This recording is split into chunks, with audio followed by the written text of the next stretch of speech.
Hi, this is Brady from Conjurer, and you're listening to The Dan Chan Show.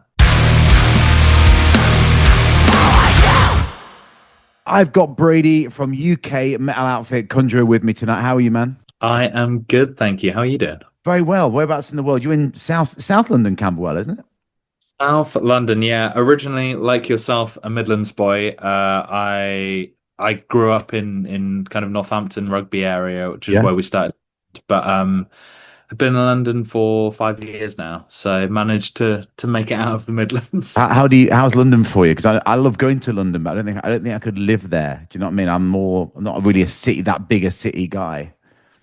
Yeah, that is what I get from a lot of my friends from kind of back home. But I have always kind of as a child loved it. Like me and my nan, we used to get the megabus down from Daventry to Class. London almost every week. And It's not we'd be far, is going, it? Hour and a quarter from that? yeah, I think a couple of hours on the bus, but it was just like, I grew up always here, learned how to use the tube before I could talk. Like it's Yeah, like yeah, that yeah, yeah. have Secondhand. always kind of wanted to be in and around it. And we were in Wembley for a while, which is great, but it's still so far out of the city. Yeah, yeah, And yeah. now kind of the little area we're in is so beautiful, and we're 30 minutes from Central on the Amazing. overground. So it's Awesome. yeah, it's a nice middle ground. Nice. I see. I like it. So let's get into it, mate. You got some exciting days ahead, right? Because next week you're releasing your third studio effort, Unself, which is out next week. How good is it to finally be, getting this out to the masses, shall we say?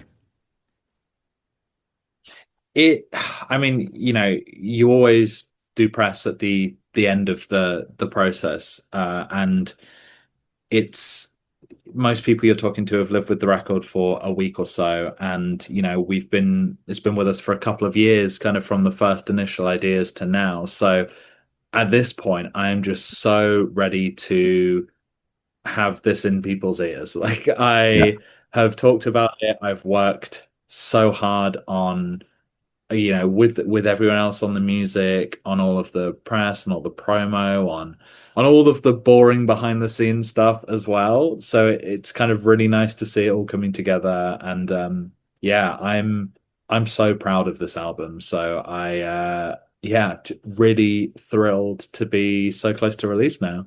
I mean, I've obviously you've only released two singles, I believe, isn't it? I mean, how have those singles been released? I just want to say that I've had the album for about a week now, and it's an incredible album. So congratulations on that. It really is. It's an it's an incredible listen from beginning to end. But those first two singles, how have they been received? Because I've read some pretty good stuff about it so far.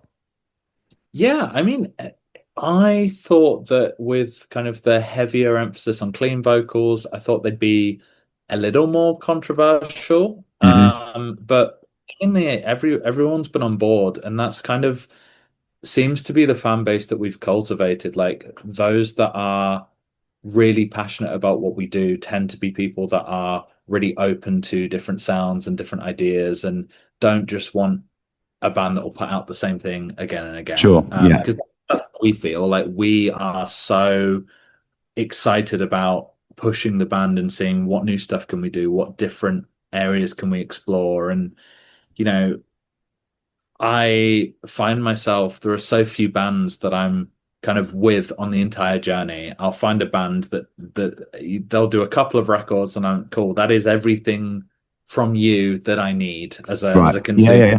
Yeah. And I don't want to be that band. I want to be to people a band that even if you're not into it, you're going to get something different. Yeah. I Yeah. would much rather someone heard a record by us and went, "Oh, that's not for me," but at least it's not just a poor imitation of that thing I already love. Sure. Uh, so yeah, I people have been so kind about the singles, and um, I was a little bit more intrigued to see some hate, but yeah, hasn't started flowing yet. So we'll see what happens when the Love record comes. But that. it's always interesting, Now, I want to get into the evolution of it all, but first off, how was the writing and recording, for this album? How long has it been in the can for? If it's been like you've been writing for such a long time. How long has it been ready for? And I understand, you went quite heavy on the pre-production as well, which is quite an important element Yeah. to before you press record from an artist perspective. But, tell me about how it all came together. Well, this record was so different to anything we've done before. Really because of the last one. Pathos we recorded right in the middle of the pandemic. It was a record. We didn't really get to play any of the songs together in a room before we went into the studio. So we jammed three of them twice, maybe. Mhm. So it was a record that was put together in kind of solo, closed off rooms over the computer. It was claustrophobic. It was walled off. It was quite a grueling recording process, and we were recording vocals up until 2 a.m. on the final Mm. night of show, Wow. like just trying to get it over the line. Yeah. So with Unself, we were like, let's do everything we can to repeat none of those things. So we Right. gave Yeah. ourselves loads more time. We went into the studio for a full month. We gave ourselves 2 full weeks of pre-production in the studio with Joe. One was October last year, one was January this year. And let's focus on demoing these songs so that we have kind of like real sounding demos to work off and not just electronic tabs. And we wanted to bring more space and a more organic feel to the record. And it feels like, the first time we did an album, we were just happy to be in the room recording an album. Yeah. The Yeah. second was under such weird Yeah. circumstances. Yeah. Now we have the experience of doing this a couple times. We know what we like. We know how we want this to go. This was the first time we were really able to just execute it how we wanted. Yeah. Yeah, I could not be happier with how it came together. So yeah, it was finished. March was when we were in the studio, and then kind of April, May was the mixing and mastering process, and I reckon early June we got the finished thing, Yeah. and then it's like in your ideal world, you want it released 2 weeks after Of course you that. do. Yeah. Yeah. Yeah. I You know. know, get out there. So it's been something we've been sat on for a while, but it's really given me the chance to. I've listened to this record probably more than I've listened to anything else we've done. Yeah. Um, and even though I've only had it for a fraction of the time, but I feel more and more convinced it's the best thing we've done, and I'm so proud of kind of how everyone came together and Yeah. made that. Yeah, something I've said to a few people when I listen back to our kind of previous discography, it's really hard to not hear the mistakes or the things I wish I'd change or the arguments that I lost and still think I was right about. Whereas this, I just hear the album for what it is, and Sure. I am so thrilled to be in that position. Absolutely. And there's an interesting thing I think I read in an article. I can't remember where the article was, but you kind of like you simplified some of some of your tracks because you had live in mind. Is that right? Did I read that right? Yeah, a big thing about recording an album like Pathos and being all separate and going into the studio and then, the world clearing up a little bit and us going, cool, we can go and tour this now. We get into a rehearsal room and we're like, oh, I've done vocals and played guitar for some of these songs before. And it was a lot. And it was that kind of immediately throws you back into that claustrophobic mindset of how we were in the Where you studio. were. Yeah. Yeah. Yeah. So, I think as a piece of art, it is very representative of where we were at the time. However, going into this, it was like, okay, we should kind of take our own comfort and sanity into Yeah. account on this. And, we were of the mindset of if I can sacrifice 5% of the quality of a riff to give myself 50% more enjoyment of playing Pleasure. it. Yeah. Yeah. That, Yeah. Yeah. I that get it.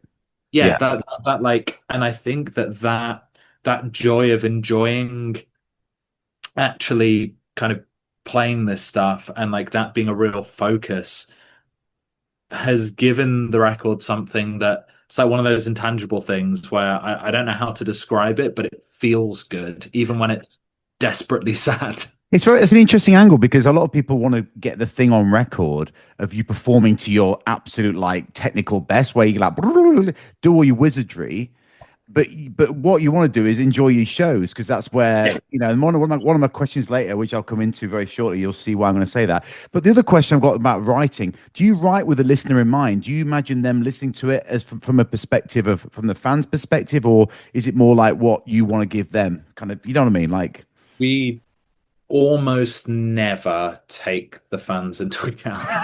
okay, And not in a shitty way, but just no, I understand.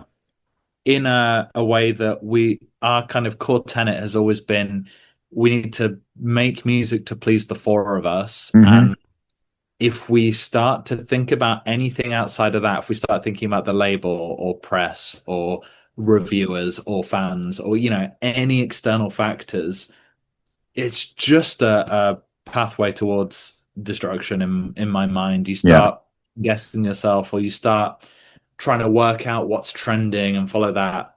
yeah, That it feels disrespectful to people that have put time and money and effort and you know yeah. hours listening into our music. So I think one thing you will always get with us is whatever we make is just where the four of us are at musically at that time, and that's all Mhm. it will be.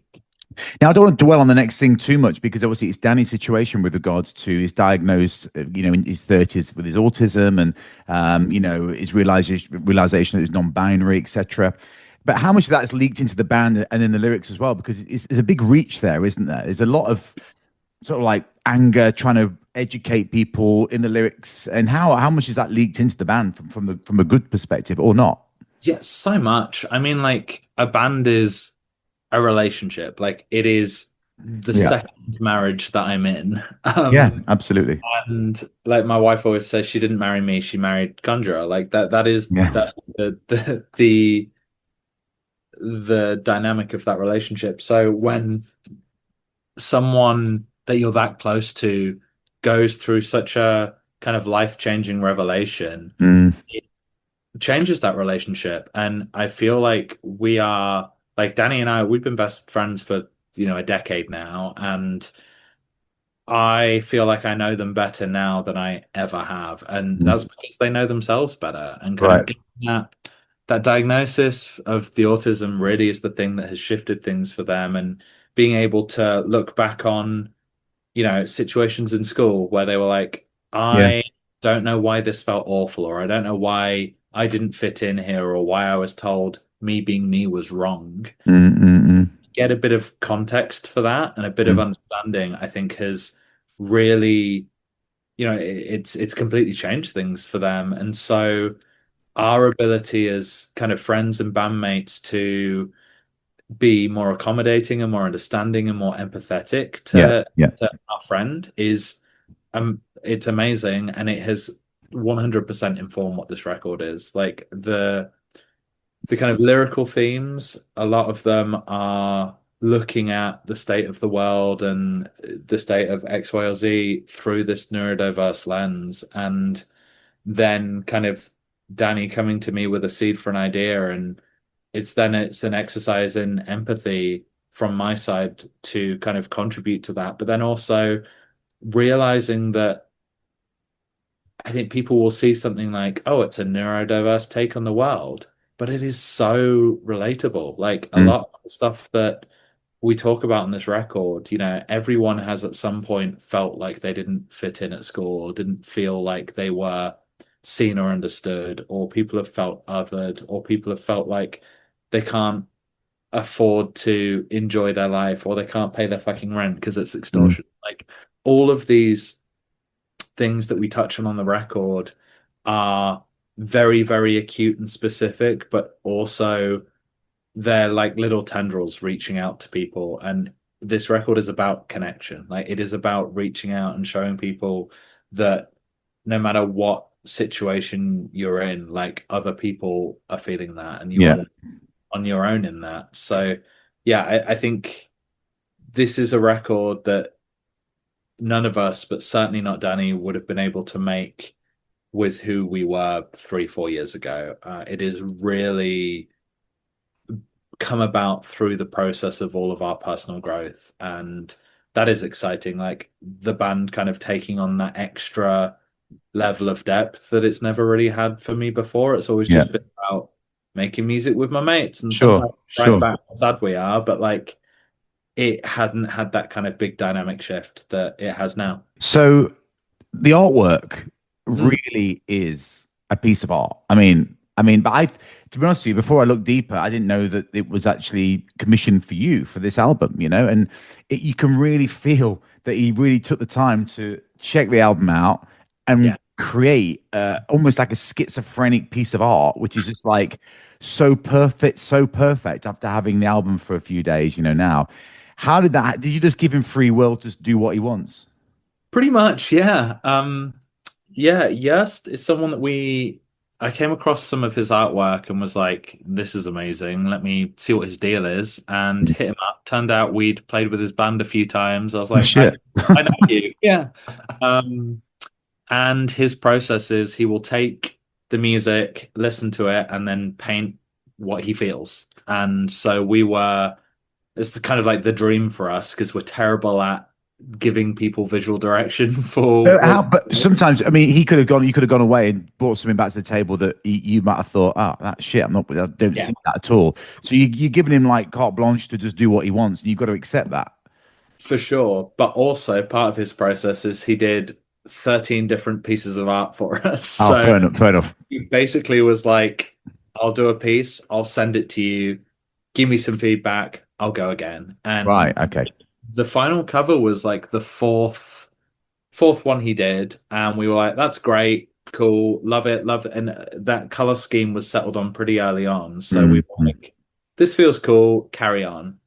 And this was while we were in the studio. So he'd had all the demos, and as we were finishing songs, he was kind of getting them to listen to. And I that particular image, I just kept coming back to it. And it wasn't immediate, but it was, over time, kept referencing it. Me and Danny kind of kept talking about it. We kept seeing different shapes and different ideas in it. And it just kind of became that this just feels like what the record is. And Yeah. because it came during the process, I feel like that then informed a little bit of the music and kind of like was what I was thinking about when we were recording to That's then so cool. get back into So the album. cool. So yeah, it was such a beautiful process, and Yeah. I'm so happy that Yes managed to do something that I just really feel like nails the vibe of the Hit the record. spot. Absolutely. Now, quickly getting to live because obviously you're jumping straight on the road like in the next like couple of weeks, aren't you? Like straight on to back this album up. What else is happening? You've got these European dates, which is Europe and UK, which you have to say these days because of Brexit. So, what's happening after that? What did you have planned for maybe next year or festivals, etc.? We have a bunch of festivals that we're not allowed to talk about, but Sure, I know, I'm sure. that is happening. We're working on going out to the US. We're working on going back to Australia. It's all kind of like in motion at the minute. Yeah, But yeah, really the focus has been this headline tour, UK, Europe. We're doing a collaborative beer with Queer Brewing in the UK, which is nice, on album release day, which is going great. to be a fruited IPA, which is gorgeous. We actually went down for the brew day, so we were a part of actually kind of That's brilliant. creating that. And we've got a launch event next week at the Royal Society for the Arts in London, which is something that we've put together. Yerst is coming over with all of the artwork that he made for the That's record. so cool. Be Yeah, like a full exhibition. Um, yeah, we're trying to do some cool stuff that is either working with good people that we're friends with or really like art focused events that really kind of speak to what this record is about. So yeah. yeah, there is a lot in the works at the minute, but really we're just so excited to get on the road and like have that connection in person with people. Sure. I mean, how important are live shows for you? Does it? allow the full expression of Conjurer to, become full circle? Is that how important shows are for you? I mean, it's how we started. Like, we had no, all we've ever wanted to do is just go out and play shows. Like, we started doing this band, we'd rehearse every week, we'd play 2 or 3 shows a week, every week, and just go out and play to fucking no one for the love of doing it. Yeah, yeah, And that hasn't changed. Like, yeah, we're more sensible around touring and, doing the right shows and that and the other. But like, as soon as we get in the van, we are the same, well, different members, but the same 4 kids that yeah, yeah, get into 3 different cars and drive to Luton on a Wednesday night after work to yeah. a gig. Like, it just has that same level of excitement. And yeah, like, I think having written such a emotionally charged record, playing it live for the first time is yeah, it's going to be a lot, but in a really good way. So I think you might have answered the question in that, but what do you prefer, studio or stage? I have been a aggressively stage person my entire life, and Danny has been an aggressively studio person their Right, entire life. That is like the yin and yang between the two of us. right. However, I really loved making this album. It's Yeah, like the first time that I have been excited to wake up every day and go and record. And um, a lot of the kind of, especially doing the press and talking about this record, now I'm just like, I want to go do another one. Like yeah. I'm for Ready to it. go. Like Danny going from, when we first met, they were like freaking out at the idea of a 4-day tour. And they're like, I'm not gonna be able to get the time off work. Yeah, I don't know if I could be away for that long. I don't know how I'm gonna feel. And now they're hitting me up when we get back from a month in America, like I'm ready to go on tour go again. again. Yeah, I love that. So we're definitely both influencing each other, I think, in that That's so respect. cool. Now, I know you're short of time, so I've got a bunch of questions that you can just give very quick answers to, and then we'll call it. Yeah. Do it. So, what's one thing everyone should try at least once? Oh man. Uh Everyone should try. Christ, I'm so boring, which is the issue here. Live in Oh, London. Everyone should live in London once. everyone should live in London. I'm gonna go with a really spicy curry. Yeah, okay, fair enough. Good one. Um, if you could know the truth to one question, this is deep. What question would it be? The truth to one question. Christ. Um. Oh, it'd be like what created the universe? Fair Like, enough. is God essentially? I Fair enough. mean, no, but I want to know how it started. Yeah, yeah, yeah. Choose one song to play every time you walk into a room for the rest of your life. What track would it be? Oh, I think anything I pick, I would get absolutely so sick of. Yeah, of course you would. You can't hear it, other people can. Let's say it like that. Oh, yeah. I've just Uh, changed the question. yeah, no, I love that. It'd have to be King's the Wild Frontier by Adam and the Ants Yeah, because that was like oh my God. his original idea for Walk On Music. Wow. Wow. Wow. Wow. Okay. What's your unpopular musical opinion, Brady? Death Magnetic is the best Metallica album. Wow. Well, okay. Well, and it was not bad, but that's a tough one to hear. Should non-metalheads wear metal shirts? Exclusively, metalheads should stop wearing metal shirts. Should stop. Yeah, so it Right. should be only non-metalheads wearing them. Yeah. Okay. Now, who do you think is the new legacy band? Who could be potentially the new legacy band? Who are we going to be watching in stadiums in 30 years' time with our grandkids? I think Biffy Clyro. Really? Yeah, I think they are the best British rock band certainly that I've ever seen, and I think their album quality has stayed so consistently high. Yeah. They keep that up, absolutely. Like they're playing the long game for sure. Okay. What one Conjurer track sums the band up the best? I think we have a history of doing one track on every album that is like a little bit of everything we do. So Yeah. I have to pick All Apart from the new record. Just yeah, gives you we call it band in a song, gives you a little bit of everything the band Yeah. does. And Exactly. 3 words to best describe the band. Coming to the end now. UK riff music. What's on the bucket list? Just quick. What do you want to, what haven't you achieved that you want to achieve? You've achieved so much, but Oh, we absolutely smashed the granny off our bucket list many years ago. which So was what? Which was what? it was put out an album, play a gig at the Underworld, Nice. and Without the pillar in the way. right, there was something else, but I guess the new bucket list is play a headline the Underworld, which we're doing in a couple of weeks, and then play a show with Converge. Like that's where I'm at now. Amazing. And finally, what's the Uh-huh. most used emoji in your phone? I know. It's almost certainly the half salute. Oh yeah, I like that one. It's the first time I've had that, but it's a good one. It's like you okay. Yeah. Yeah, it's the half Yeah, salute. like Comfortable. it. Well, listen, Brady, thanks so much for joining me. Good luck with the album. I hope to catch you on the road sometime. The album's incredible. I'm sure everyone's going to check it out. So good luck with everything. Oh yeah, thank you so much, Dan. Appreciate you.